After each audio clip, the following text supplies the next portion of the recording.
ವಸುದೇವಸುತಂ ದೇವಂ ಕಂಸಚಾಣೂರಮರ್ದನಂ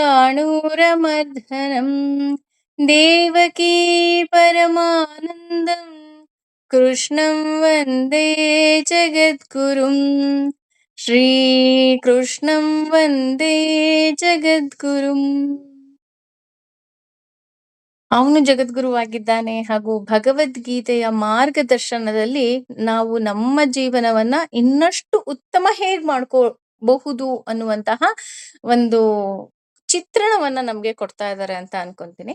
ಯಾಕೆ ಅಂತ ಅಂದ್ರೆ ಮೊದಲಿದ್ದ ಸಾಕಷ್ಟು ಗೊಂದಲಗಳು, ಅಂದ್ರೆ ಹೀಗ ಹಾಗ ಅಂತ ನಮ್ಗೆ ನಾವೇ ಸಾಕಷ್ಟು ಪ್ರಶ್ನೆಗಳನ್ನ ಹಾಕೊಳ್ತಾ ಇದ್ವಿ. ಹಾಗೂ ನಮ್ಮ ತಿಳಿದವರು ಅಂತ ಏನ್ ಹೇಳ್ತಾರೆ, ಅವ್ರ ಬಳಿ ನಮ್ಮ ಏನಾದ್ರು ಪ್ರಶ್ನೆ ಇದೆಯಾ ಅಂದ್ರೆ ಸಾಕಷ್ಟು ಗೊಂದಲಗಳು ಇರ್ತಾ ಇತ್ತು.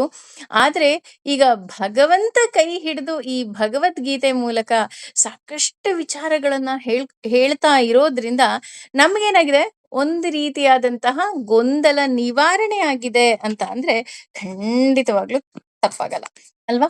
ಎಷ್ಟೋ ವಿಚಾರಗಳು ನಮ್ಗೆ ಗೊತ್ತಿದ್ದು ಗೊತ್ತಿಲ್ಲದೇನೋ ನಮ್ಮ ಜೀವನದಲ್ಲಿ ನಾವು ಈ ಭಗವದ್ಗೀತೆಯನ್ನ ನಿಧಾನವಾಗಿ ಅಳವಡಿಸಿಕೊಳ್ಳೋದಕ್ಕೆ ಶುರು ಮಾಡ್ಬಿಟ್ಟಿದೀವಿ. ಹಾಗೇನೆ ಭಗವಂತ ನಾವು ಹೇಗೆ ಇರಬೇಕು ಅನ್ನುವಂತಹ ವಿಷಯವನ್ನ ಹೇಳ್ಕೊಡ್ತಾ ಹೋದ್ರೆ ನಮ್ಗಾಗ್ಲೇ ಹೇಳ್ಬಿಟ್ಟಿದ್ದಾರೆ, ಪಂಚಪರ್ವಿಕ ಅಂತ. ಅಂದ್ರೆ ಅಜ್ಞಾನ, ಮೋಹ, ಹಾಗೆ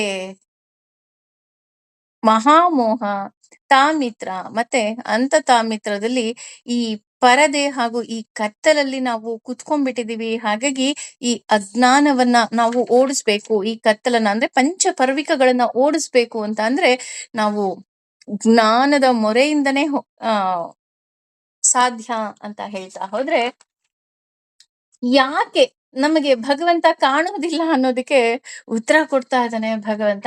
ಏಕೆಂದ್ರೆ ನಾವು ಕಳೆದ ತರಗತಿಯಲ್ಲಿ ತಿಳ್ಕೊಂಡ್ವಿ, ಭಗವಂತ ಎಲ್ಲೂ ಇಲ್ಲ, ನಮ್ಮ ಮುಂದೆನೆ ಇದ್ದಾನೆ ಅಲ್ವಾ?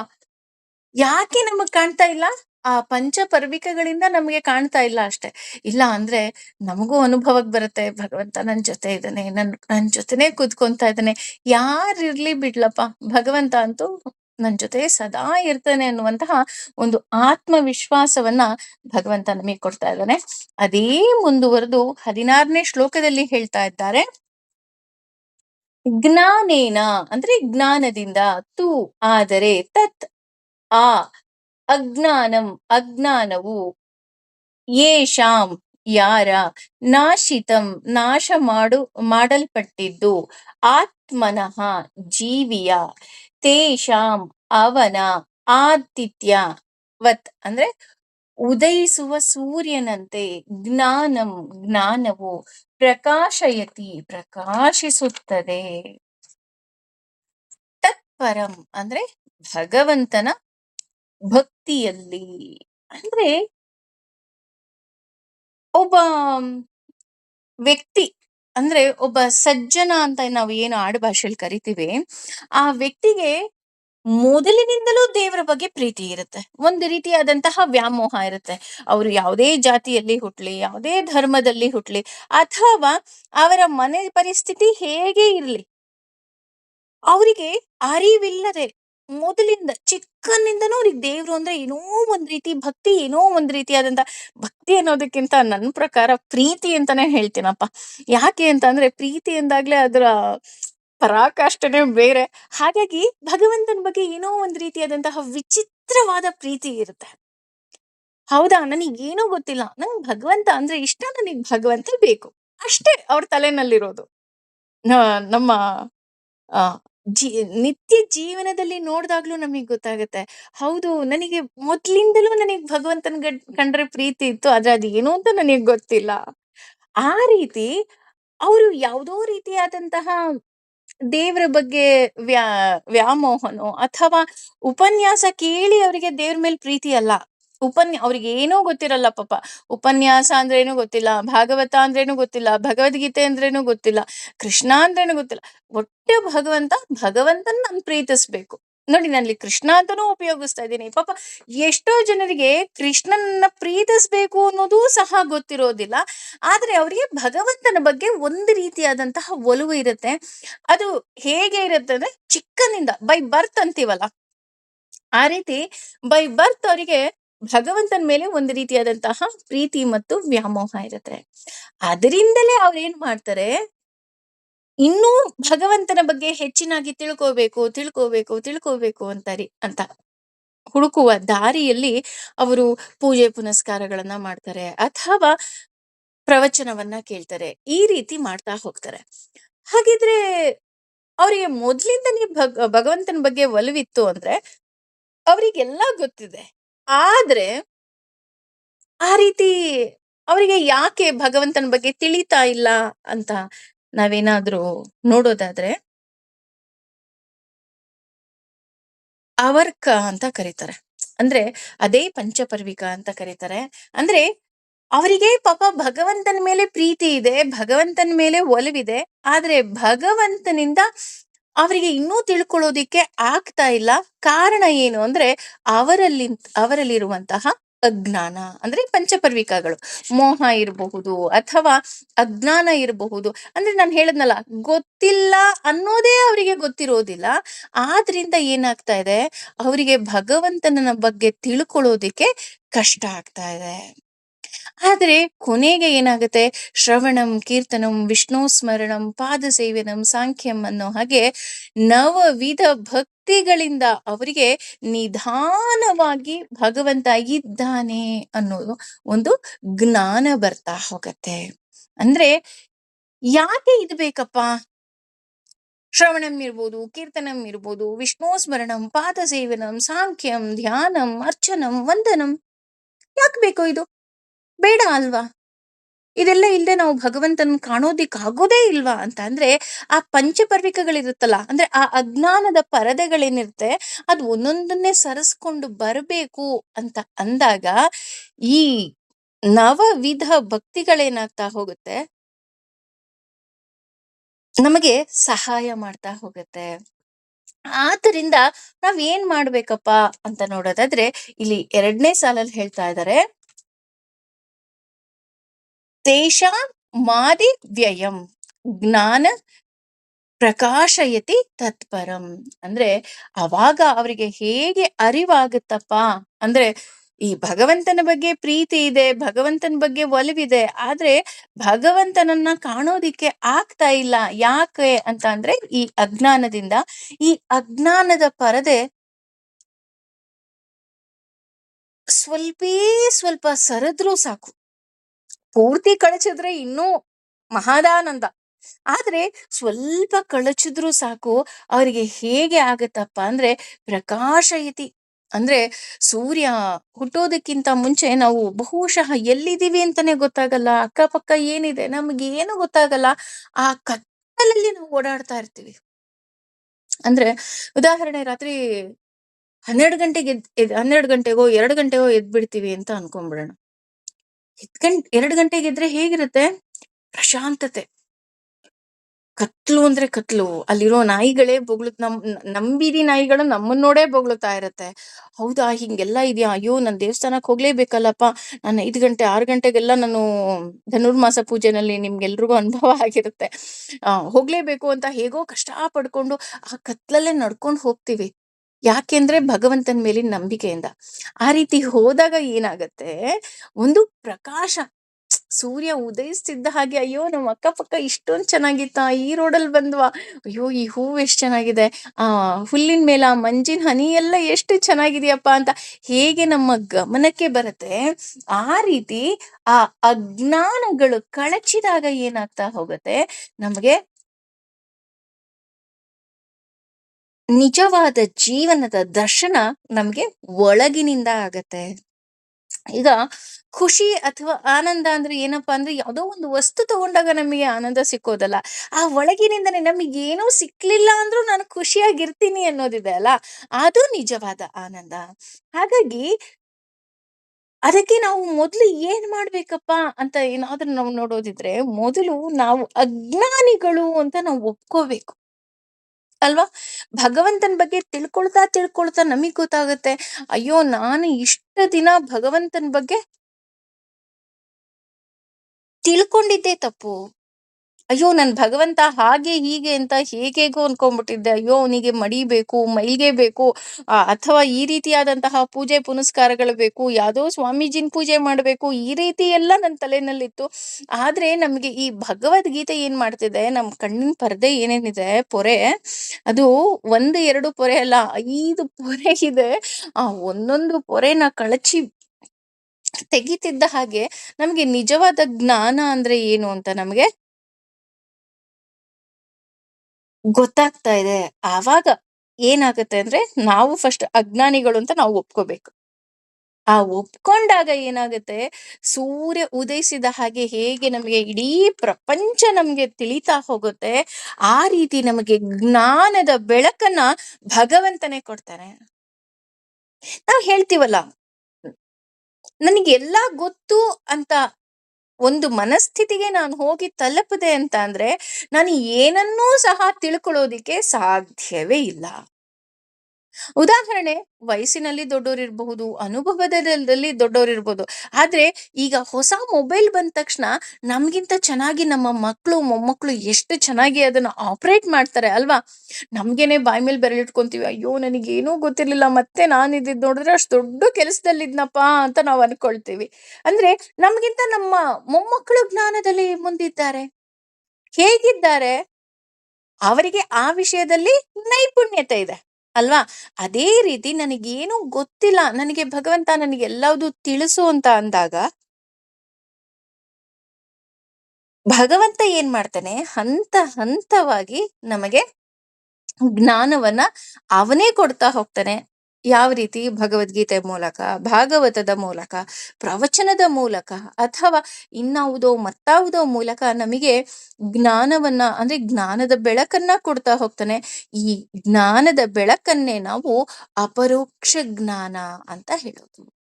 ಹಾಗಾಗಿ ಒಬ್ಬ ದೇವ್ರನ್ನ ಕಂಡ ಮೇಲೆ ಅವನ್ಗೆ ಏನ್ ಮಾಡು ಅಂದ್ರೆ ಎಂದೂ ಸಹ ಅವನು ಯಾವುದೇ ರೀತಿಯಾದಂತಹ ತಪ್ಪನ್ನ ಮಾಡೋದಿಕ್ಕೆ ಸಾಧ್ಯವೇ ಇಲ್ಲ. ಅಂದ್ರೆ ಮೊದಲನೇದಾಗಿ ನಾನು ಅಜ್ಞಾನಿ ಅಂತ ಸ್ವೀಕಾರ ಮಾಡ್ಬೇಕು. ನಾನು ಅಜ್ಞಾನಿ, ನಂಗೆ ಏನೂ ಗೊತ್ತಿಲ್ಲ ಅಂತ ನಾನು ನನಗೆ ನಾನು ಘೋಷಣೆ ಮಾಡ್ಕೊಂಡಾಗ, ನನಗೆ ಜ್ಞಾನದ ಬೆಳಕು ಬರ್ತಾ ಹೋಗುತ್ತೆ. ಆ ಜ್ಞಾನದ ಬೆಳಕು ಬರ್ತಾ ಬರ್ತಾ ಏನಾಗ್ತಾ ಹೋಗುತ್ತೆ, ನಾನು ಒಳಗಿನಿಂದ ಈ ಅಪರೋಕ್ಷ ಜ್ಞಾನದಿಂದ ನಾನೇನ್ ಮಾಡ್ಬೋದು, ಆ ದೇವರನ್ನ ಕಾಣಬಹುದು. ಹೇಗೆ ದೇವರನ್ನ ಕಾಣಬಹುದು? ನನ್ನ ಅನುಭವದಿಂದ.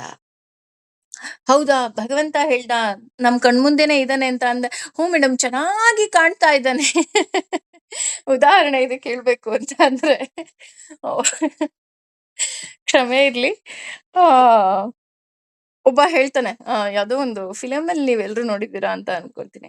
ಎಲ್ರೂ 500 ಕೊಡಿ ದೇವ್ರನ್ನ ತೋರಿಸ್ತೀನಿ ಅಂತ ಅಂದ್ಬಿಟ್ಟು ಒಂದ್ ಕಡೆ ಕರ್ಕೊಂಡು ಹೋಗಿ, ನೋಡಿ ಈಗ ದೇವ್ರು ಕಾಣ್ತಾ ಇದ್ದಾನೆ, ಎಷ್ಟು ಚೆನ್ನಾಗಿ ದೇವ್ರು ಕಾಣಿಸ್ತಾ ಇದ್ದಾನೆ. ಅವ್ನು ಹೇಳ್ತಾನೆ, ಯಾರು ಸತ್ಯವಂತರಾಗಿರ್ತೀರೋ ಅವ್ರಿಗೆ ಮಾತ್ರ ದೇವ್ರು ಕಾಣ್ತೇನೆ ಅಂದ ತಕ್ಷಣ ಒಬ್ಬೊಬ್ರು ಒಂದೊಂದ್ ರೀತಿ ವಿವರಣೆ ಮಾಡಕ್ ಶುರು ಮಾಡ್ತಾರೆ. ಅಯ್ಯೋ ಹೌದು, ಶಂಖ ಚಕ್ರ ಗದಾ ಪದ್ಮವನ್ನ ಹಿಡ್ಕೊಂಡಿದ್ದಾನೆ, ಹೌದು ಕಚ್ಚೆ ಹಾಕೊಂಡಿದ್ದಾನೆ, ಅವ್ನು ಅಲ್ಲಿಂದ ಬರ್ತಾ ಇದ್ದಾನೆ.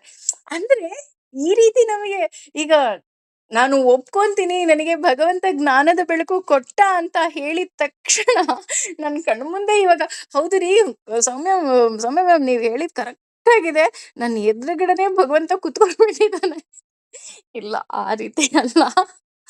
ಅಂದ್ರೆ ಭಗವಂತ ಹೇಗೆ ನಮಗೆ ಗೋಚರಿಸ್ತಾ ಹೋಗ್ತಾನಪ್ಪ ಅಂತ ಅಂದ್ರೆ, ನಮ್ಮ ಒಳಗಿನಿಂದ, ಅಂದ್ರೆ ನಮ್ಮ ನಮ್ಮ ಅನುಭವದಿಂದ. ಅಂದ್ರೆ ನಮ್ಗೇನೋ ಒಂದ್ ಕಷ್ಟ ಬಂತು, ಯಾರೋ ಒಬ್ರು ಸಹಾಯ ಮಾಡಿದ್ರು, ಇಲ್ಲಪ್ಪ ಭಗವಂತ ನನ್ ಜೊತೆ ಇದ್ದಾನೆ, ಈ ಅನುಭವ ಬರ್ತಾ ಹೋಗುತ್ತೆ ಅಂತ ಹೇಳಿದ್ದು. ನನಗೆ ಕ್ಷಮೆ ಇರ್ಲಿ ನಕ್ಕಿದ್ದಕ್ಕೆ. ಅಂದ್ರೆ ನನಗ ಆ ಸೀನ್ ನೆನ್ಪಾಯ್ತು, ಅದಕ್ಕೋಸ್ಕರ ನಕ್ಕದೆ ಅಷ್ಟೆ.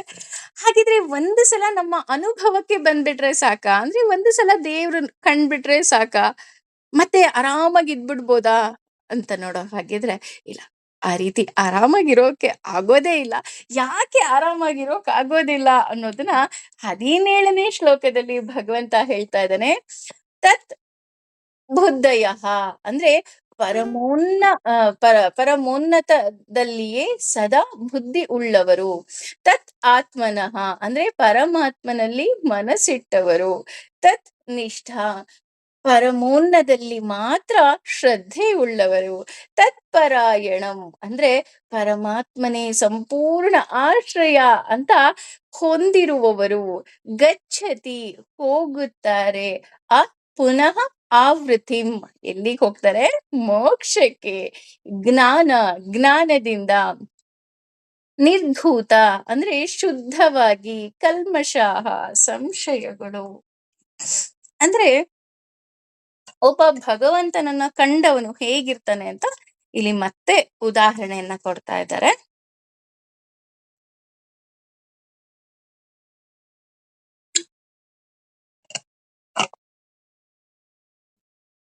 ಅಂದ್ರೆ ದೇವ್ರನ್ನ ಕಂಡ ತಕ್ಷಣ ಮತ್ತೆ ಹಿಂದಕ್ಕೆ ಅವನ್ ಎಂದೂ ಸಹ ಬರೋದಿಲ್ಲ. ಅಂದ್ರೆ ಹೌದಪ್ಪ, ನಾನು ಇವತ್ತು ದೇವ್ರು ಅನುಭವ ನನಗ್ ಆಗೋಯ್ತು, ಹಾಗಿದ್ರೆ ನಾನು ಸೋಂಬೇರಿ ತರ ಮತ್ತೆ ಕೂತ್ಕೊಳ್ತೀನಿ, ಆರಾಮಾಗಿರ್ತೀನಿ, ನಾನೇನೂ ಕೆಲ್ಸ ಮಾಡೋದಿಲ್ಲ, ಆ ರೀತಿ ಯೋಚನೆಗಳನ್ನ ಆತ ಮಾಡೋದಿಲ್ಲ. ಅವನು ಯಾವಾಗಲೂ ಸಹ ಮತ್ತೆ ಹಿಂದೆ ಬರೋದಿಕ್ ಇಷ್ಟನೇ ಪಡಲ್ಲ.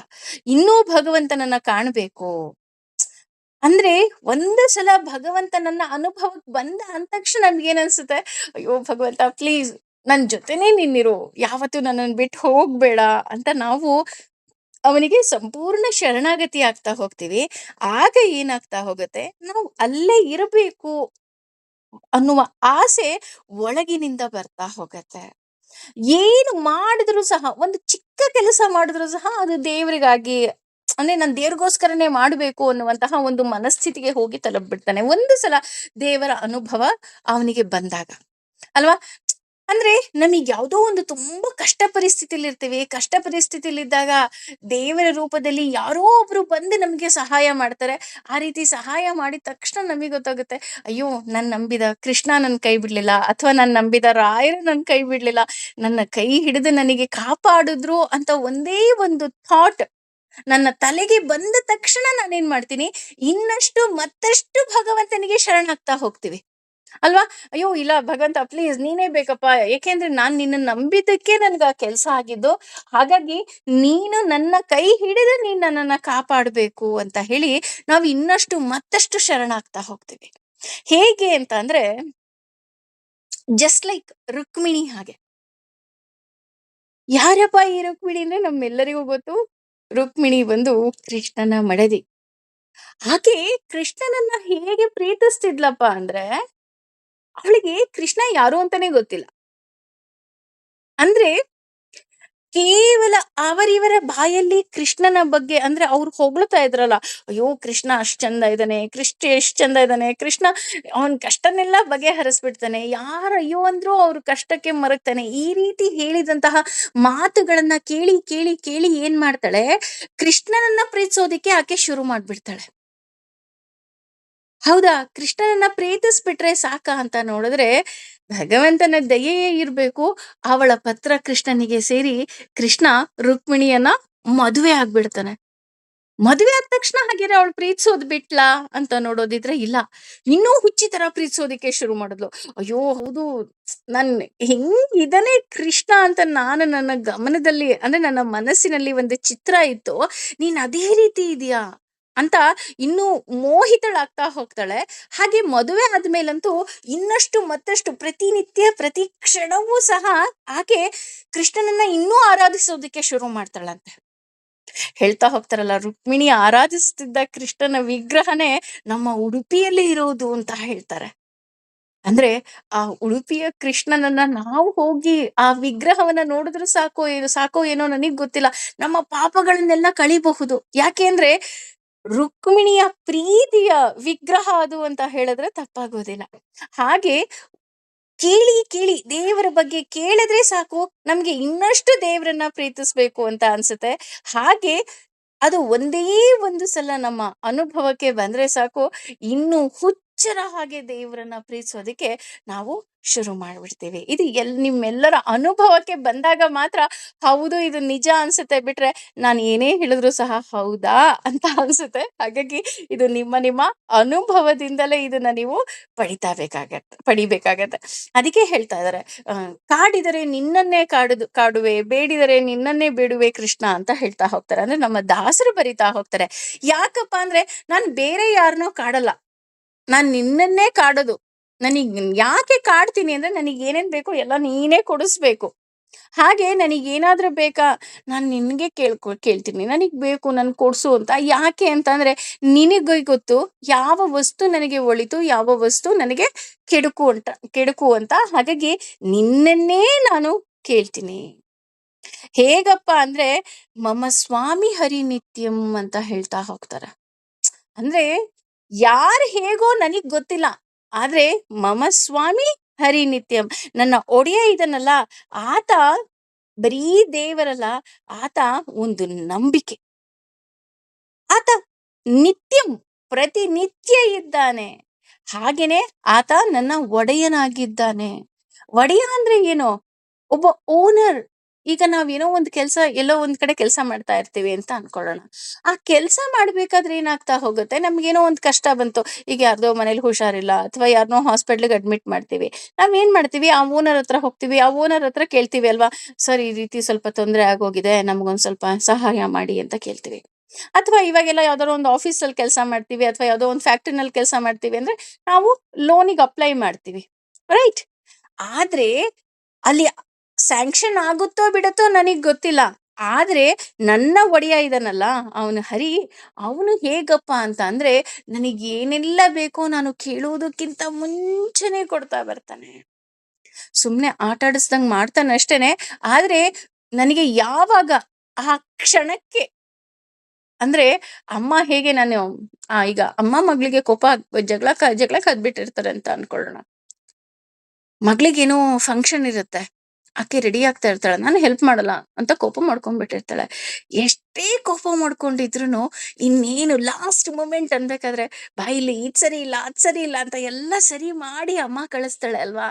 ಆ ರೀತಿ ಭಗವಂತನು ಅಷ್ಟೇ, ನಮಗೆ ಏನು ಬೇಕೋ ನಾವು ಚಡ್ಪಡಿಸ್ತಾ ಇರ್ತೀವಿ. ಯಾಕೆಂದ್ರೆ ನಮಗ ಆತುರ, ನಮಗೆ ತಡ್ಕೊಳ್ಳೋ ಅಂತಹ ಶಕ್ತಿ ನಮ್ಗಿಲ್ಲ. ಹಾಗಾಗಿ ನಾವು ಒದ್ದಾಡ್ತಾ ಇರ್ತೀವಿ. ಆದ್ರೆ ನನ್ನ ಭಗವಂತನಿಗೆ ಗೊತ್ತು ಯಾವಾಗ ನನಗೆ ಏನ್ ಕೊಡ್ಬೇಕು ಅಂತ. ಹಾಗಾಗಿ ಮಮ ಸ್ವಾಮಿ ಹರಿ ನಿತ್ಯಂ ಅಂತ ಹೇಳ್ತಾರೆ. ಹೇಗೆ ಅಂದ್ರೆ ಪ್ರಹ್ಲಾದನ ಹಾಗೆ. ಪ್ರಹ್ಲಾದ ಯಾರ ಹತ್ರನು ಏನು ಕೇಳ್ತಾ ಇರ್ಲಿಲ್ವಂತೆ. ಹಾಗೇನೆ ಭಗವಂತನ ಭಕ್ತರು ಅಷ್ಟೇ, ಯಾರ ಬಳಿಯೂ ಏನೂ ಕೇಳೋದಿಲ್ಲ. ಆದ್ರೆ ನಾವು ಅವರ ಭಕ್ತರು ಅಂತ ಹೇಳ್ಕೊಂಡು ಹೋಗಿ ನಾವು ಭಗವಂತನ ಹತ್ರ we are always having a list. ನನಗಿದ್ ಬೇಕು, ಅದು ಬೇಕು, ಅದು ಬೇಕು, ಇದು ಬೇಕು. ನೋ, ಅವನಿಗೆ ಗೊತ್ತು, ಅವನ್ ಕೊಡ್ತಾನೆ. ಆದ್ರೆ ಇಲ್ಲಿ ಎಲ್ಲಾ ದೇವತೆಗಳು ಸಹ ಭಗವಂತನನ್ನೇ ಆರಾಧಿಸ್ತಾರೆ. ಆದ್ರೆ ಒಮ್ಮೆ ಭಗವಂತನನ್ನ ಕಂಡವರು, ಭಗವಂತನನ್ನ ಪ್ರೀತಿಸುವವರು ಕೇವಲ ಭಗವಂತನೇ ಸುಪೀರಿಯರ್ ಅಪ್ಪ. ಈಗ ಉದಾಹರಣೆ, ಯಾರೋ ಒಬ್ಬ ಆಫೀಸಲ್ಲಿ ಮೇನ್ ಹೆಡ್ ಇರ್ತಾನೆ, ಅಂದ್ರೆ ಒಡೆಯ ಇರ್ತಾನೆ, ಬಾಸ್ ಇರ್ತಾನೆ. ಆ ಬಾಸ್ ನನಗ್ ಪರಿಚಯ ಅನ್ಬಿಟ್ಟು ಉಳಿದವ್ರನ್ನೆಲ್ಲ ನಾವು ಕೇವಲವಾಗಿ ನೋಡಲ್ಲ. ಹಾಗೇನೆ ಇಲ್ಲೂ ಅಷ್ಟೇ, ಪ್ರಹ್ಲಾದನು ಹಾಗೆ. ಭಗವಂತ ನಿನಗೇನ್ ಬೇಕು ಅಂದಾಗ ನೀನೇ ಬೇಕು ಅಂತ ಕೇಳಿದರೂ ಸಹ ಉಳಿದ ಯಾವ ದೇವತೆಗಳಿಗೂ ಸಹ ಪ್ರಹ್ಲಾದ ಅವಮಾನ ಮಾಡ್ಲಿಲ್ಲ. ಹಾಗೇನೆ ಇಲ್ಲಿ ಒಬ್ಬ ನಿಜವಾದ ಭಕ್ತನು, ಅಂದ್ರೆ ನಿಜವಾದ ಹರಿಭಕ್ತ ಯಾರಿದ್ದಾರೆ, ಅವರು ಹರಿಯೇ ಸರ್ವೋತ್ತಮ ಅಂತ ಅವರಿಗೆ ತಿಳಿದಿದ್ದರೂ ಉಳಿದ ಯಾವ ದೇವತೆಗಳಿಗೂ ಸಹ ಅವಮಾನ ಅಪಮಾನ ಮಾಡೋದಿಲ್ಲ.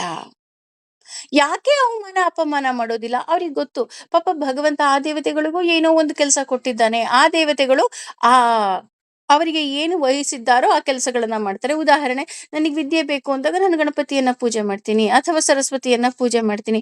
ಹಣ ಬೇಕು ಅಂದಾಗ ನಾನು ಲಕ್ಷ್ಮಿಯನ್ನ ಪೂಜೆ ಮಾಡ್ತೀನಿ.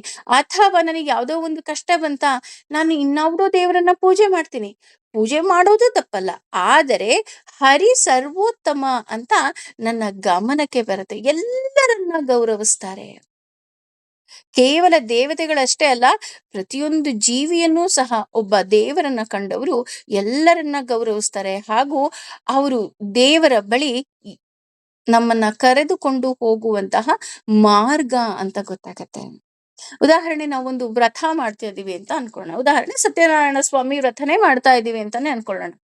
ಮೊದ್ಲಿಗೆ ಪುರೋಹಿತರು ಬಂದು ಗಣಪತಿ ಪೂಜೆ ಮಾಡಿಸ್ತಾರೆ. ಏ ಇಲ್ಲ ಕಣ್ರಿ, ಹರಿ ಸರ್ವೋತ್ತಮ, ನಾನು ಫಸ್ಟ್ ಹರಿಗೆ ಪೂಜೆ ಮಾಡ್ತೀನಿ ಅಂತ ಅವ್ರ ಅಂತಾರ. ಇಲ್ಲ, ಫಸ್ಟ್ ಗಣಪತಿ ಪೂಜೆ ಮಾಡ್ತಾರೆ, ಆಮೇಲೆ ನವಗ್ರಹ ಪೂಜೆಯನ್ನ ಮಾಡ್ತಾರೆ, ಆಮೇಲೆ ಅಷ್ಟ ದಿಕ್ಪಾಲಕರ ಪೂಜೆಯನ್ನ ಮಾಡ್ತಾರೆ, ಆಮೇಲೆ ಅಷ್ಟಪೀಠಗಳ ಪೂಜೆಯನ್ನ ಮಾಡ್ತಾರೆ, ಆಮೇಲೆ ಸತ್ಯನಾರಾಯಣನ ಪ್ರಾಣ ಪ್ರತಿಷ್ಠಾಪನೆ ಮಾಡಿ ಆಮೇಲೆ ಸತ್ಯನಾರಾಯಣನ ಪೂಜೆಯನ್ನ ಮಾಡ್ತಾರೆ ಅಲ್ವಾ? ಇಲ್ಲಪ್ಪ, ನಾನು ನಾರಾಯಣನ್ ಪೂಜೆ ಮಾಡ್ತಾ ಇದ್ದೀನಿ, ನಾನು ಯಾಕೆ ಗಣಪತಿ ಪೂಜೆ ಮಾಡ್ಬೇಕು, ನಾನು ಪೂಜೆ ಮಾಡಲ್ಲ ಅಂತ ಯಾರಾದ್ರು ಕೋಪ ಮಾಡ್ಕೊಳ್ತಾರ? ಇಲ್ಲ. ಅದೇ ರೀತಿ ಇಲ್ಲಿ ಎಲ್ಲಾ ದೇವತೆಗಳನ್ನು ಪೂಜೆ ಮಾಡ್ತಾರೆ. ನಮಗ್ ಗೊತ್ತು, ನಾನು ಮೊದಲು ಗಣಪತಿಯ ಪೂಜೆಯನ್ನ ಮಾಡಿದಾಗ ಗಣಪತಿಯ ಆಶೀರ್ವಾದದಿಂದ ನಾನು ನನ್ನ ಹರಿಯ ಪೂಜೆಯನ್ನ ನಿರ್ವಿಘ್ನವಾಗಿ ನಾನು ಪೂಜೆ ಮಾಡ್ಬೋದು ಅನ್ನುವಂತಹ ಜ್ಞಾನ ನನಗೆ ಬರ್ತಾ ಹೋಗತ್ತೆ ನೋಡಿ. ಹಾಗಾಗಿ ಒಬ್ಬ ಭಗವಂತನನ್ನ ಕಂಡವರು ಎಂದೂ ಸಹ ಬೇರೆ ದೇವತೆಗಳಿಗಾಗಲಿ ಅಥವಾ ಬೇರೆಯವರಿಗಾಗಲಿ ಅವಮಾನ ಮಾಡೋದಿಲ್ಲ. ಅವನಿಗೆ ಗೊತ್ತಾಗತ್ತೆ, ಅವರು ದೇವ್ರ ಬಳಿ ನನಗೆ ಅಂದ್ರೆ ಭಗವಂತನ ಬಳಿ ಕರ್ಕೊಂಡು ಹೋಗೋದಕ್ಕೆ ಇವರೂ ಸಹ ನನಗೆ ಸಹಾಯ ಮಾಡ್ತಾರೆ ಅಂತ. ಆದ್ರೆ ಅಜ್ಞಾನದ ಪರದೆಗೆ ಮುಖ್ಯ ಕಾರಣ ಏನು? ನನಗೆಲ್ಲ ಗೊತ್ತಾಗ್ತಾ ಇದೆ, ಯಾರು ಏನ್ ಹೇಳ್ತಾರೆ ಎಲ್ಲ ಗೊತ್ತಾಗ್ತಿದೆ, ಪ್ರವಚನ ಗೊತ್ತಾಗ್ತಾ ಇದೆ, ಭಗವದ್ಗೀತೆ ಗೊತ್ತಾಗ್ತದೆ, ಆದ್ರೂ ಸಹ ನನ್ನಲ್ಲಿ ಇನ್ನೂ ಅಜ್ಞಾನ ಇದೆಯಲ್ಲ. ಆ ಅಜ್ಞಾನಕ್ಕೆ ಕಾರಣ ಏನಪ್ಪಾ ಅಂತ ನೋಡೋದಾದ್ರೆ ನನ್ನ ಪಾಪಗಳು ಅಲ್ವಾ? ಕೆಲವು ಮಕ್ಕಳನ್ನ ನೋಡಿ, 4 ವರ್ಷ 5 ವರ್ಷಕ್ಕೆ ಭಗವದ್ಗೀತೆಯನ್ನ ಪಟ ಪಟ ಪಟ ಪಟ ಪಟ ಅಂತ ಓದ್ತಾರೆ. ಕೆಲವರು 40 ವರ್ಷ 50 ವರ್ಷ 60 ವರ್ಷ ಆದ್ರೂ ಅಂದ್ರೆ ಅನ್ನೋದಿಕ್ಕೆ ಬರೋದಿಲ್ಲ. ಅಂದ್ರೆ ಬರೋದಿಲ್ಲ ಅಂತ ಅಂದ್ರೆ ಅವ್ರು ಕೆಟ್ಟವ್ರು ಅಂತ ಅಲ್ಲ, ಅಂದ್ರೆ ಆ ಅಜ್ಞಾನ ಕಾರಣ ಆಗ್ತಾ ಹೋಗುತ್ತೆ. ಅಂದ್ರೆ ನಮ್ಮ ಪಾಪಗಳು ನಮಗ್ ಗೊತ್ತಿಲ್ಲ, ಹೋದ ಜನ್ಮದಲ್ಲಿ ನಾವೇನ್ ತಗೊಂಡ್ಬಂದಿದೀವಿ ನಮಗ್ ಗೊತ್ತಿಲ್ಲ ಅಲ್ಲ, ಅದೆಲ್ಲವುದೂ ಸಹ ಕಾರಣ ಆಗ್ತಾ ಹೋಗುತ್ತೆ. ಹಾಗಾಗಿ ಅಜ್ಞಾನದ ಗೋಡೆಯನ್ನ ನಾವು ಸರಿಸದೆ ನಮ್ಗೆ ಅಜ್ಞಾನದ ಬೆಳಕು ಸಿಕ್ಕೋದಿಲ್ಲ. ಆ ಅಜ್ಞಾನದ ಗೋಡೆಯನ್ನ ನಾನು ಆಗ್ಲೇ ಹೇಳಿದ ಹಾಗೆ ನವವಿಧ ಭಕ್ತಿಯಿಂದ ನಾನು ಸ್ವಲ್ಪ ಸ್ವಲ್ಪ ಸ್ವಲ್ಪ ಸ್ವಲ್ಪನೇ ಸರಿಸ್ತಾ ಸರಿಸ್ತಾ ಹೊಡಿತಾ ಅಜ್ಞಾನದ ಗೋಡೆಯನ್ನ ಒಡೆದ ತಕ್ಷಣ ಏನಾಗತ್ತೆ, ಮತ್ತೆ ಬಾರದೇ ಇರುವಂತಹ ಲೋಕಕ್ಕೆ ನಾನು ಹೋಗಿ ಸೇರ್ಕೊಳ್ತೀನಿ. ಇದೇನಪ್ಪ ಇದು, ಮತ್ತೆ ಬಾರದೇ ಇರೋ ಲೋಕಕ್ಕೆ ಹೋಗಿ ಸೇರ್ಕೊಳ್ಳೋದಿಕ್ಕೆ ನಾವು ಭಗವಂತಂಗೆ ಇಷ್ಟೊಂದು ಆರಾಧನೆ ಮಾಡ್ಬೇಕಂದ್ರೆ, ನಿಜವಾದ ಭಗವದ್ ಭಕ್ತನಿಗೆ ಗೊತ್ತಿರುತ್ತೆ, ನಾನು ಹೋಗಿ ಭಗವಂತನನ್ನ ಸೇರೋದೇ ನನ್ನ ಗುರಿ ಅಲ್ವಾ? ಅಂದ್ರೆ ನಮಗೆ ಮೋಕ್ಷ ಪ್ರಾಪ್ತಿ ಆಗ್ತಾ ಹೋಗತ್ತೆ ಯಾವಾಗ ಈ ಅಜ್ಞಾನದ ಕತ್ತಲು ಅಂದ್ರೆ ಆ ಗೋಡೆಯನ್ನ ನಾನು ಒಡೆದಾಗ ನನಗೆ ಮೋಕ್ಷ ಪ್ರಾಪ್ತಿ ಆಗ್ತಾ ಹೋಗುತ್ತೆ.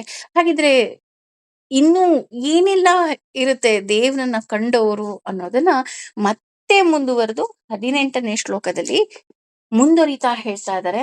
ಅಂದ್ರೆ ನಮಗೆ ಇನ್ನಷ್ಟು ಜ್ಞಾನವನ್ನ ಇಲ್ಲಿ ಕೊಡ್ತಾ ಇದ್ದಾರೆ. ಇನ್ನು ನಾವು ಹೇಗೆಲ್ಲ ಇನ್ನೂ ವಿನಯವಂತರಾಗಬಹುದು ಅನ್ನುವ ಒಂದು ಪುಟ್ಟ ಜ್ಞಾನವನ್ನ ಇಲ್ಲಿ ಕೊಡ್ತಾ ಇದ್ದಾರೆ.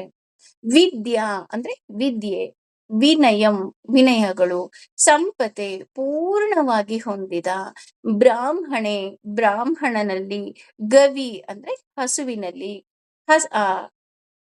ಹಸ್ನಿನಿ ಅಂದ್ರೆ ಆನೆ, ಶುನಿ ಅಂದ್ರೆ ನಾಯಿ, ಚ ಅಂದ್ರೆ ಮತ್ತು, ಏವ ಅಂದ್ರೆ ಖಂಡಿತವಾಗಿಯೂ, ಶ್ನುಪಾಕೆ ಅಂದ್ರೆ ನಾಯಿಯನ್ನ ಕಿತ್ತು ತಿನ್ನುವವನು ಅನ್ನುವ ಅರ್ಥ, ಅಂದ್ರೆ ಕೊಂದು ತಿನ್ನುವವನು ಅನ್ನೋ ಅರ್ಥ ಬರುತ್ತೆ. ಚ ಅಂದ್ರೆ ಕ್ರಮವಾಗಿ, ಪಂಡಿತ ಬುದ್ಧಿವಂತನಾದವರು, ಸಮದರ್ಶನಿ ಅಂದ್ರೆ ಸಮದರ್ಶನ ಅಂತ ಅಂದ್ರೆ ಎಲ್ಲರನ್ನ ಸಮಾನವಾಗಿ ಆತ ಕಾಣ್ತಾ ಹೋಗ್ತಾನೆ. ಅಂದ್ರೆ ಯಾವ ರೀತಿ ಸಮಾನವಾಗಿ ಕಾಣ್ತಾ ಹೋಗ್ತಾನೆ ಅಂತ ನಾವೇನಾದ್ರೂ ನೋಡೋದಾದ್ರೆ, ಯಾರು ದೇವರನ್ನ ಚೆನ್ನಾಗಿ ನೋಡಿರ್ತಾರೋ, ಚೆನ್ನಾಗಿ ಕಂಡಿರ್ತಾರೋ, ಚೆನ್ನಾಗಿ ದೇವರ ಬಗ್ಗೆ ತಿಳಿದಿರ್ತಾರೋ, ಚೆನ್ನಾಗಿ ತಿಳಿಯೋದು ಅಂದ್ರೆ ಕೆಲವ್ರು ಹೇಳ್ತಾರೆ, ಅಯ್ಯೋ ನನ್ನ ಮನೇಲಿ ಭಾಗವತದ 12 ಬುಕ್ ಇದೆ, ಆ ಭಗವದ್ಗೀತೆದು 8 ಬುಕ್ ಇದೆ, ಅಥವಾ ನನಗೆ ಇನ್ನು ಯಾವ್ಯಾವ್ದೋ ಬುಕ್ಗಳು, ಅಯ್ಯೋ ನಮ್ಮನೆ ಒಂದು ರೂಮ್ ಏನಿದೆ, ರೂಮ್ ಪೂರ್ತಿ ಬರೀ ದೊಡ್ಡ ದೊಡ್ಡ ಗ್ರಂಥಗಳೇ ಕಣ್ರಿ, ನಿಮಗೆ ಯಾವ ಬುಕ್ ಬೇಕು ಹೇಳಿ ನಾನು ಕೊಡ್ತೀನಿ ಅಂತ ಹೇಳ್ತಾರೆ. ಆ ರೀತಿ ಕೇವಲ ಪುಸ್ತಕದಿಂದ ಭಗವಂತನನ್ನ ತಿಳಿದವರು ಅಲ್ಲ ನಾನಿಲ್ಲಿ ಹೇಳ್ತಾ ಇರೋದು. ಅಂದ್ರೆ ಕೇವಲ ಪುಸ್ತಕದಿಂದ ತಿಳಿದವರಲ್ವಾ, ಅಥವಾ ವೇದಗಳು, ಕೆಲವರು ವೇದ ಪಾಠಗಳನ್ನ ಮಾಡಿ ಮಾಡಿ ಅಯ್ಯೋ ನನ್ಗೆ ಆ ವೇದ ಬರುತ್ತೆ, ಈ ವೇದ ಬರುತ್ತೆ, ಆ ತರ ಅಲ್ಲ. ಭಗವಂತನನ್ನ ಕಂಡವರು ಅಂದ್ರೆ ಹೇಗೆ? ತನ್ನ ಅನುಭವದ ಮೂಲಕ. ಉದಾಹರಣೆ, ಒಬ್ಬ ಒಂದು 40 ಗ್ರಂಥಗಳನ್ನ ಓದಿದ್ರುನು, ಅಥವಾ ಅವನು ಹುಟ್ಟಿದಾಗಿನಿಂದಲೂ ಅವನು ವೇದವನ್ನ ಪಾಠ ಹೇಳ್ತಾ ಇದ್ರುನು, ಅವರ ಅನುಭವಕ್ಕೆ ಬಾರದ ದೇವರು ಸಾಮಾನ್ಯ ಒಬ್ಬ ಭಗವಂತನನ್ನ ಪ್ರೀತಿಸುವ ವ್ಯಕ್ತಿಯ ಗಮನಕ್ಕೆ ಆತ ಬಂದಿರ್ತಾನೆ ಅಲ್ವಾ? ಇಲ್ಲಪ್ಪ, ಭಗವಂತ ನನ್ ಜೊತೆ ಇದ್ದಾನೆ ಅಂತ ಅಂದ ತಕ್ಷಣ ಯಾರೋ ಒಬ್ರು ಹ್ಯಾಂಡ್ ರೈಸ್ ಮಾಡಿ, ಎಸ್ ನನ್ನ ಜೀವನದಲ್ಲಿ ಈ ರೀತಿ ಆಗಿತ್ತು, ಹಾಗಾಗಿ ನಾನು ಭಗವಂತನನ್ನ ನಂಬ್ತೀನಿ ಅಂತ ಅನ್ನೋರು ಸಾಕಷ್ಟು ಜನ ಇದ್ದಾರೆ. ಆ ರೀತಿ ಏನೋ ಒಂದು ಪುಸ್ತಕ ಓದೋ ಅಥವಾ ವೇದ ಓದೋ ಭಗವಂತನನ್ನ ಕಂಡವರ ಬಗ್ಗೆ ನಾನು ಇಲ್ಲಿ ಹೇಳ್ತಾ ಇಲ್ಲ. ನಾನು ಹೇಳ್ತಾ ಇರೋದು ಅನುಭವದ ಮೂಲಕ ಭಗವಂತನನ್ನ ಕಂಡವರು. ಅವ್ರು ಹೇಗಿರ್ತಾರಪ್ಪ ಅಂದ್ರೆ, ಒಳಗಿನಿಂದ ಭಗವಂತನನ್ನ ಕಂಡವರು. ಈ ಪ್ರಪಂಚದಲ್ಲಿ ನಾನಾ ವಸ್ತುಗಳಿವೆ. ನಾನಾ ವಸ್ತುಗಳಿದೆ ಅಂದ್ರೆ ಏನು? ನಮ್ಮೆಲ್ಲರಿಗೂ ಗೊತ್ತು. ಕೆಲವು ಶ್ರೇಷ್ಠ ವಸ್ತು ಇರುತ್ತೆ, ಕೆಲವು ಮಧ್ಯಮ ವಸ್ತು ಇರುತ್ತೆ, ಕೆಲವು ಅಧಮ ವಸ್ತುಗಳಿರುತ್ತೆ. ಅಥವಾ ಕೆಲವು ವ್ಯಕ್ತಿಗಳನ್ನೇ ನಾವು ನೋಡಿದಾಗ ಕೆಲವರು ಶ್ರೇಷ್ಠ ವ್ಯಕ್ತಿಗಳಾಗಿರ್ತಾರೆ, ಕೆಲವರು ಮಧ್ಯಮ ವ್ಯಕ್ತಿಗಳಾಗಿರ್ತಾರೆ, ಕೆಲವರು ಅಧಮ ವ್ಯಕ್ತಿಗಳಾಗಿರ್ತಾರೆ. ಆದರೆ ಈ ಭಗವಂತನನ್ನ ಒಳಗಿನಿಂದ ಕಂಡವರು ಎಲ್ಲರನ್ನೂ ಸಹ ಸಮಾನವಾಗಿ ಕಾಣ್ತಾರೆ. ನೀನ್ ನಮ್ಮನೆ ಒಳಗಡೆ ಬರೋ ಹಾಗಿಲ್ಲ, ನೀನ್ ನನ್ನನ್ನ ಮುಟ್ಟೋ ಹಾಗಿಲ್ಲ, ಅಥವಾ ನೀನ್ ಇಲ್ಲಿಗ್ ಬರೋ ಹಾಗಿಲ್ಲ ಅಂತ ಅವರು ಮಾತಾಡೋದಿಲ್ಲ. ನೋಡಿ, ಭಗವಂತನನ್ನ ಕಂಡವರು ಹೇಗಿರ್ತಾರೆ ಅನ್ನುವ ಸೂಕ್ಷ್ಮತೆಯನ್ನ ಇಲ್ಲಿ ಹೇಳ್ತಾ ಇದ್ದಾರೆ. ಅಂದ್ರೆ ಯಾರು ಭಗವಂತನನ್ನ ಕಂಡಿರ್ತಾರೋ ಅವರು ಎಲ್ಲರನ್ನ ಸಮಾನವಾಗಿ ಕಾಣ್ತಾರೆ.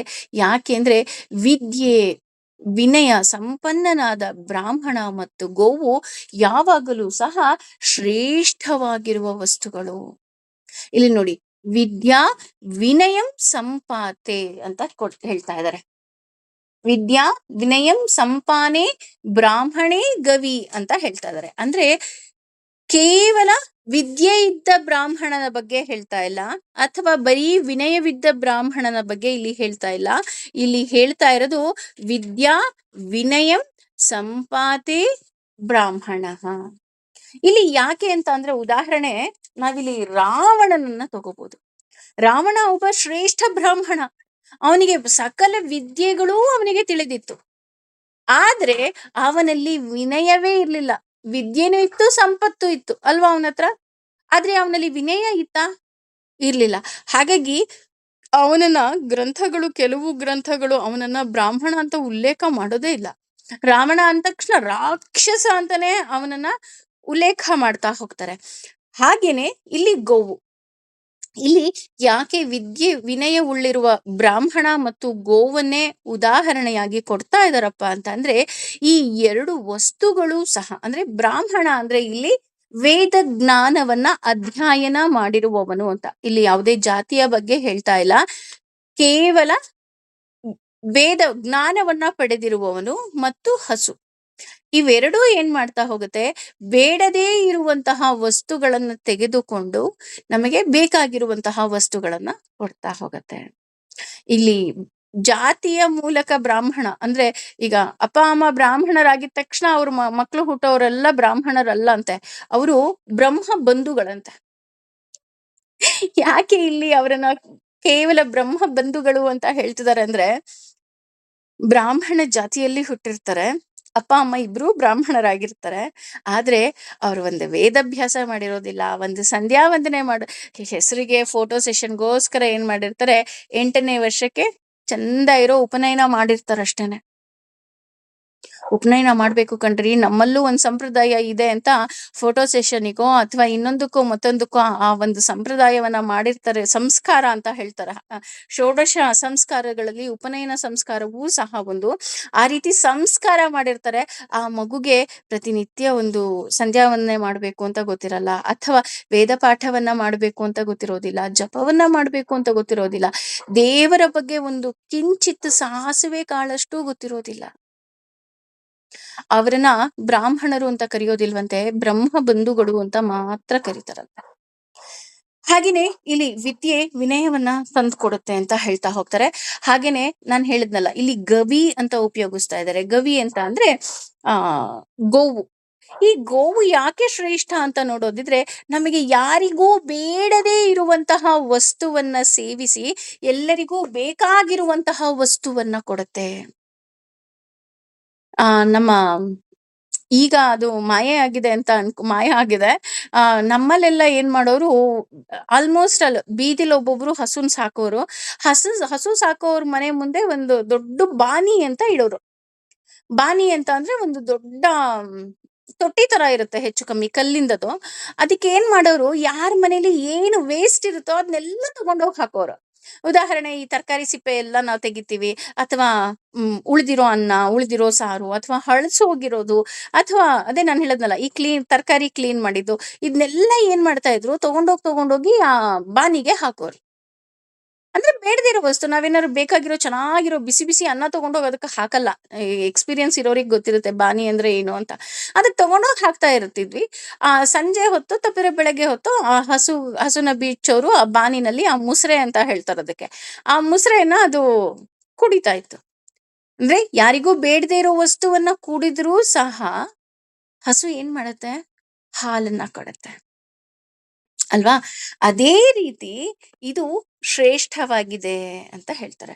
ಹಾಗೆ ಇಲ್ಲಿ ಬ್ರಾಹ್ಮಣ ಮತ್ತೆ ಗೋವು ಬಹಳ ಶ್ರೇಷ್ಠ ಅಂತ ಹೇಳ್ತಾ ಹೋಗ್ತಾರೆ. ಬ್ರಾಹ್ಮಣ ಅಂದ್ರೆ ನಾನು ಆಗ್ಲೇ ಹೇಳಿದ ಹಾಗೆ ಆಧ್ಯಾತ್ಮಿಕದಲ್ಲಿ ಇರುವವರು, ಅಧ್ಯಯನ ಮಾಡುವವರು, ಸಂಶೋಧನೆ ಮಾಡುವವರು, ಇವರು ಬ್ರಾಹ್ಮಣರು. ಓಕೆ. ಇನ್ನು ಆ ಹಸ್ನಿ ಹಸನಿ ಅಂತ ಹೇಳ್ತಾ ಇದಾರೆ. ಅಂದ್ರೆ ಆನೆ. ಆನೆ ಯಾಕೆ ಮಧ್ಯಮ ಅಂತ ಹೇಳ್ತಾರೆ. ಆನೆ ಯಾಕೆ ಮಧ್ಯಮ ಅಂದ್ರೆ, ಗಾತ್ರದಲ್ಲಿ ಮಾತ್ರ ದೊಡ್ಡದಿದೆ, ಆದ್ರೆ ಇದು ಕೆಲವರು ಮಾತ್ರ ಪೂಜೆ ಮಾಡ್ತಾರೆ ಆನೆಯನ್ನ, ಎಲ್ಲರೂ ಪೂಜೆ ಮಾಡೋದಿಲ್ಲ. ಹಾಗೆ ಕೆಲವು ಉತ್ಸವಗಳಲ್ಲಿ ಮತ್ತು ಕೆಲವು ಸನ್ನಿವೇಶಗಳಲ್ಲಿ ಇದನ್ನ ಬಳಸ್ತಾ ಹೋಗ್ತಾರೆ. ಅಂದ್ರೆ ಮೆರವಣಿಗೆಗೆ ಬಳಸ್ತಾರೆ, ಅಥವಾ ಆ ದೇವರನ್ನ ಹೊರೋದಿಕ್ಕೆ ಬಳಸ್ತಾ ಹೋಗ್ತಾರೆ. ಆದ್ರೆ ಹಸುವನ್ನ ಆ ರೀತಿ ಅಲ್ಲ, ಹಸುವನ್ನ ಅದು ಪೂಜೆಗೋಸ್ಕರನೇ ಬಳಸ್ತಾ ಹೋಗ್ತಾರೆ. ಆದ್ರೆ ಇಲ್ಲಿ ಆನೆಯನ್ನ ಪೂಜಾ ದೃಷ್ಟಿಯಿಂದ ನೋಡಿದರೂ ಸಹ ಅದಕ್ಕೆ ಸ್ವಲ್ಪ ಭಾರವನ್ನ ಹೊರಿಸುವಂತಹ ಕೆಲಸವನ್ನು ಸಹ ಮಾಡ್ತಾರೆ. ಹಾಗಾಗಿ ಇದನ್ನ ಮಧ್ಯಮ, ಆನೆಯನ್ನ ಮಧ್ಯಮ ಅಂತ ಹೇಳ್ತಾ ಹೋಗ್ತಾರೆ. ಇನ್ನು ಮೂರನೇದು ನೋಡಿದ್ರೆ ಶುನಿ ಅಂತ ಹೇಳ್ತಾರೆ. ಅಂದ್ರೆ ನಾಯಿ ಎಲ್ಲಕ್ಕಿಂತಲೂ ನೀಚ ಅಂತ ಹೇಳ್ತಾ ಹೋಗ್ತಾರೆ. ಅಂದ್ರೆ ಇದು ಇಲ್ಲಿ ಹೇಳ್ತಾ ಇರೋದು ಈಗಿನ ಕಾಲದಲ್ಲ. ಈಗಿನ ಕಾಲದಲ್ಲಿ ನಾಯಿಯನ್ನ ಯಾರಾದ್ರೂ ಕೀಳು ಅಂದ್ಬಿಟ್ರೆ ಅವ್ರು ಬಂದು ನಮಗ್ ಹೊಡೆದೇ ಬಿಡ್ತಾರೇನೋ. ಏಕೆಂದ್ರೆ ಮನೆಯಲ್ಲಿ ಒಬ್ಬ ಮನುಷ್ಯನಿಗಿಂತನೂ ಚೆನ್ನಾಗಿ ನೋಡ್ಕೊಳ್ಳೋದು ನಾಯಿಯನ್ನೇ. ಇನ್ನು ಅಂದ್ರೆ ತಿರಸ್ಕೃತ ಪ್ರಾಣಿ ಅಂತ ಹೇಳ್ತಾ ಹೋಗ್ತಾರೆ. ಅಂದ್ರೆ ಪುರಾಣಗಳಲ್ಲಿ ತಿರಸ್ಕೃತ ಪ್ರಾಣಿ ಅಂದ್ರೆ ನಾಯಿ ಅಂತ ಹೇಳ್ತಾ ಹೋಗ್ತಾರೆ. ಇನ್ನು ಶ್ವಪಾಕ ಅಂತ ಹೇಳಿದ್ರೆ ನಾಯಿಯನ್ನ ಬೇಯಿಸಿ ತಿನ್ನುವವನು ಅಂತ. ಅಂದ್ರೆ ನಾಯಿಯನ್ನು ಬೇಯಿಸಿ ತಿನ್ನೋರು ಇದಾರ ಅಂದ್ರೆ, ಹೌದು ರೀ, ನಾಯಿಯನ್ನು ಬೇಯಿಸಿ ತಿಂತಾರಂತ. ಅಂದ್ರೆ ಇವರು ಎಲ್ಲರಿಗಿಂತ ಕೀಳಾಗಿರುವವನು ಇವನು ಅಂತ ಹೇಳ್ತಾರೆ. ಯಾಕೆಂದ್ರೆ ನಾಯಿನೇ ಯಾರಿಗೂ ಬೇಡದೆ ಇರೋ ಪ್ರಾಣಿ ಅಂತ ಅಂದ್ರೆ, ಇವನು ಅದನ್ನೇ ಬೇಯಿಸಿ ತಿಂತಾನೆ ಅಂತ ಅಂದ್ರೆ ಇವನು ಇನ್ನೆಷ್ಟು ಕೀಳಾಗಿರಬಹುದು. ಹಾಗಾಗಿ ಇಲ್ಲಿ ಹೇಳ್ತಾ ಇದ್ದಾರೆ. ಆದ್ರೆ ಇಲ್ಲಿ ಪಂಡಿತಾ ಸಮ ದರ್ಶನ. ಆದ್ರೆ ಇಲ್ಲಿ ಒಬ್ಬ ಪಂಡಿತನಾಗಿರುವವನು ಬ್ರಾಹ್ಮಣನನ್ನೂ ಒಂದೇ ರೀತಿ ನೋಡ್ತಾನೆ, ಹಸುವನನ್ನೂ ಒಂದೇ ರೀತಿ ನೋಡ್ತಾನೆ, ಆನೆಯನ್ನೂ ಒಂದೇ ರೀತಿ ನೋಡ್ತಾನೆ, ನಾಯಿಯನ್ನೂ ಒಂದೇ ರೀತಿ ನೋಡ್ತಾನೆ. ಹಾಗೆ ಶ್ವಾಪನ ಅಂದ್ರೆ ಚಾಂಡಾಲ ಅಂತ ಹೇಳ್ತಾ ಹೋಗ್ತಾರೆ, ಅಂತಹವರನ್ನು ಸಹ ಇಲ್ಲಿ ಒಂದೇ ರೀತಿಯಾಗಿ ನೋಡ್ತಾ ಹೋಗ್ತಾರೆ. ಅಂದ್ರೆ ಒಬ್ಬ ಪಂಡಿತನಿಗೆ ಗೊತ್ತಿರುತ್ತೆ ಎಲ್ಲರಲ್ಲೂ ಆತ್ಮಸ್ವರೂಪಿಯಾಗಿ ಇರುವಂತಹ ಭಗವಂತ. ಅಂದ್ರೆ ನಮ್ಮೆಲ್ಲರಲ್ಲೂ ಸಹ ಸಮಾನ. ಕೆಲವ್ರು ನೋಡ್ಬೇಕು, ಆ ನೀವು ಕೆಲವು ಫಂಕ್ಷನ್ಸಿಗೆ ಹೋದ್ರೆ ನಿಮಗೆ ಗೊತ್ತಾಗತ್ತೆ. ನೀವು ತುಂಬಾ ಗ್ರ್ಯಾಂಡ್ ಆಗಿರೋ ಸೀರೆ ಹಾಕೊಂಡು ತುಂಬಾ ಒಡವೆ ಎಲ್ಲ ಹಾಕೊಂಡು ಹೋದ್ರೆ ಅವಾಗ್ಲೇ ನಿಮಗೆ ಬೆಲೆ ಒಂಥರ ಕೊಡ್ತಾ ಹೋಗ್ತಾರೆ. ನೀವೇನು ಹಾಕೊಳ್ಳದೆ ಒಂದು ಕಾಟನ್ ಸೀರೆ ಹಾಕೊಂಡು ಹೋದ್ರೆ ನಿಮ್ಗೆ ಒಂದ್ ರೀತಿಯಾದಂತಹ ಬೆಲೆಯನ್ನ ಕೊಡ್ತಾರೆ. ಕೆಲವು ಫಂಕ್ಷನ್ ಅಲ್ಲಿ, ನಾನು ಎಲ್ಲ ಅಂತ ಹೇಳ್ತಾ ಇಲ್ಲ, ಕೆಲವು. ಅದು ನಿಮ್ಮ ನಿಮ್ಮ ಅನುಭವಕ್ಕೂ ಸಹ ಬಂದಿರುತ್ತೆ ಅಂತ ನಾನು ಅನ್ಕೊಂತೀನಿ.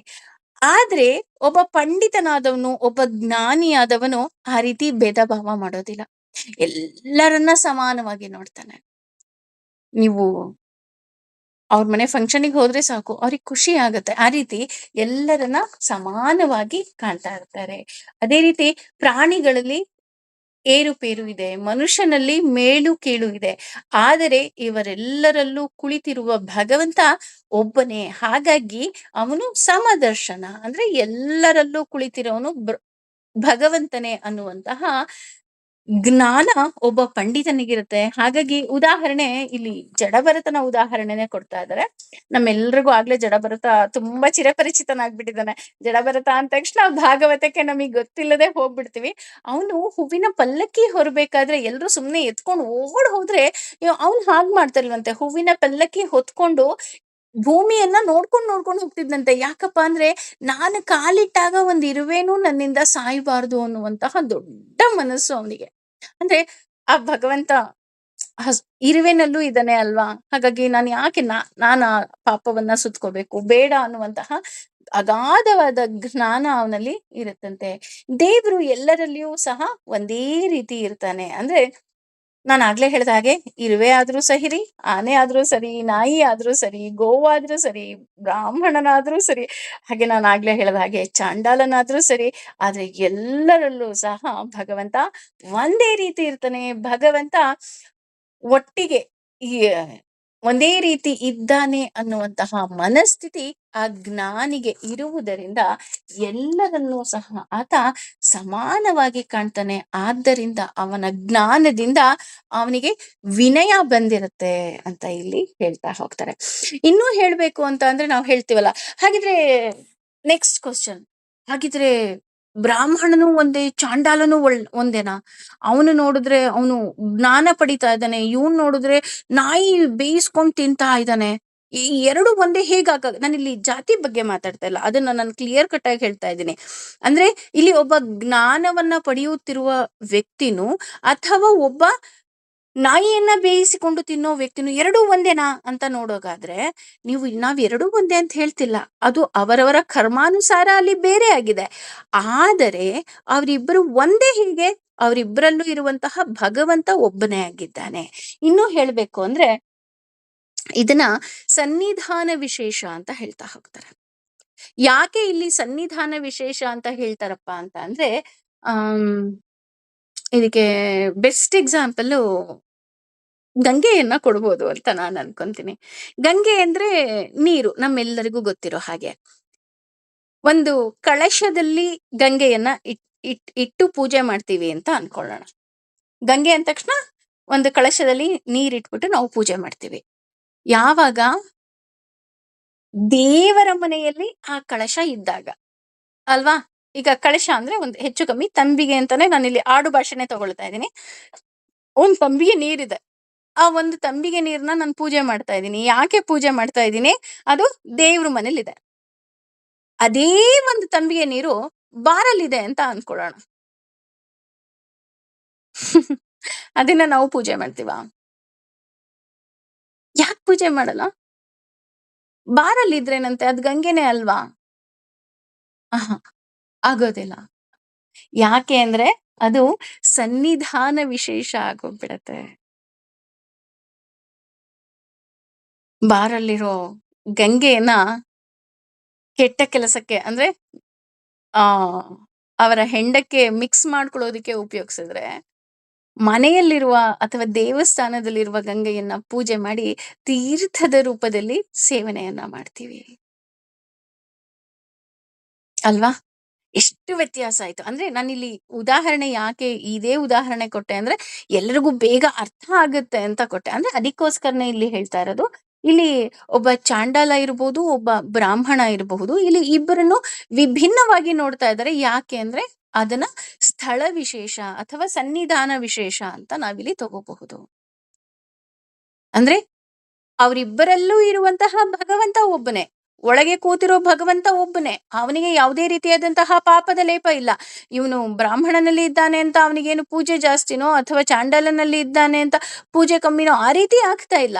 ಅವನಲ್ಲಿ ಒಳ್ಳೆ ಕೆಲಸ ಮಾಡಿದ ತಕ್ಷಣ ಪುಣ್ಯನೂ ಸಿಗ್ತಾ ಇಲ್ಲ, ಇವನು ಕೆಟ್ಟ ಕೆಲಸ ಮಾಡಿದ ತಕ್ಷಣ ಪಾಪನೂ ಸಿಗ್ತಾ ಇಲ್ಲ. ಆದ್ರೆ ಇಬ್ಬರಲ್ಲೂ ಇರುವ ಭಗವಂತ ಒಬ್ಬನೇ. ಆದರೆ ಆ ಸನ್ನಿಧಾನ ವಿಶೇಷ ಅನ್ನೋ ಹಾಗೆ ಇಲ್ಲಿ ಅವರ ನಾನಾಗ್ಲೇ ಹೇಳದ್ನಲ್ಲ, ಆ ಉತ್ತಮ, ಮಧ್ಯಮ, ಕೆಳ ಅಂತ ಹೇಳಿ ವಿಂಗಡಣೆ ಮಾಡ್ತಾ ಇದ್ದಾರೆ. ಅದಕ್ಕೆ ನಾನು ಇಲ್ಲಿ ಗಂಗೆಯ ಉದಾಹರಣೆನೆ ಕೊಟ್ಟೆ, ಆಗ ಇನ್ನೂ ಚೆನ್ನಾಗಿ ಅರ್ಥ ಆಗತ್ತೆ ಅಂತ. ಐ ಹೋಪ್ ಇವತ್ ನಾನು ಏನ್ ಹೇಳಕ್ ಹೊರಟಿದ್ವಿ ಈ ಆ ಶ್ಲೋಕದ ಅರ್ಥದಲ್ಲಿ ಅಂತ ಅರ್ಥ ಆಗಿದೆ ಅಂತ ಅನ್ಕೊಂತೀನಿ. ಅಂದ್ರೆ ಓವರ್ ಆಲ್ ಒಬ್ಬ ಪಂಡಿತನಾದವನು, ಒಬ್ಬ ಭಗವಂತನನ್ನ ಕಂಡವನು ಎಂದೂ ಸಹ ಯಾರನ್ನೂ ಸಹ ಇವನು ಮೇಲೆ, ಇವನು ಕೇಳು, ಇವನು ಮಧ್ಯಮ, ಇವನು ಅಧಮ ಈ ರೀತಿಯಾಗಿ ಭಿನ್ನ ಮಾಡೋದಿಲ್ಲ. ಎಲ್ಲರನ್ನೂ ಸಹ ಸಮಾನವಾಗಿ ಕಾಣ್ತಾನೆ. ಹಾಗೇನೆ ಎಲ್ಲರನ್ನೂ ಸಮಾನವಾಗಿ ಕಾಣ್ತಾನೆ. ಹೇಗೆ ಜಡ ಭರತ ಒಂದು ಇರುವೆಗೂ ನೋವಾಗದ ರೀತಿಯಲ್ಲಿ ನಡ್ಕೊಳ್ತಾ ಇದ್ದ, ಆ ರೀತಿ ಒಬ್ಬ ಜ್ಞಾನಿ ನಡ್ಕೊಳ್ತಾ ಇದ್ದಾನೆ. ಅಂದ್ರೆ ಭಗವಂತನನ್ನ ಕಂಡವನು ಆ ರೀತಿ ನಡ್ಕೊಂತಾನೆ ಅಂತ ಇಲ್ಲಿ ಹೇಳ್ತಾ ಇದ್ದಾರೆ. ಇನ್ನೂ ಏನೆಲ್ಲ ಹೇಳ್ತಾರೆ ಅಂತ ಹೇಳಿ ಮುಂದಿನ ಶ್ಲೋಕದಲ್ಲಿ ಮತ್ತೆ ತಿಳ್ಕೊಳ್ಳೋಣ. ಸದ್ಯಕ್ಕೆ ಸರ್ವಂ ಶ್ರೀ ಕೃಷ್ಣಾರ್ಪಣಮಸ್ತು. ಭಗವಂತ ನಮಗಿನ್ನಷ್ಟು ಜ್ಞಾನವನ್ನ ಕೊಡು ಅಂತ ಹೇಳಿ ಅವನನ್ನೇ ಬೇಡ್ಕೊಳ್ಳೋಣ. ಸರ್ವಂ ಶ್ರೀ ಕೃಷ್ಣಾರ್ಪಣಮಸ್ತು.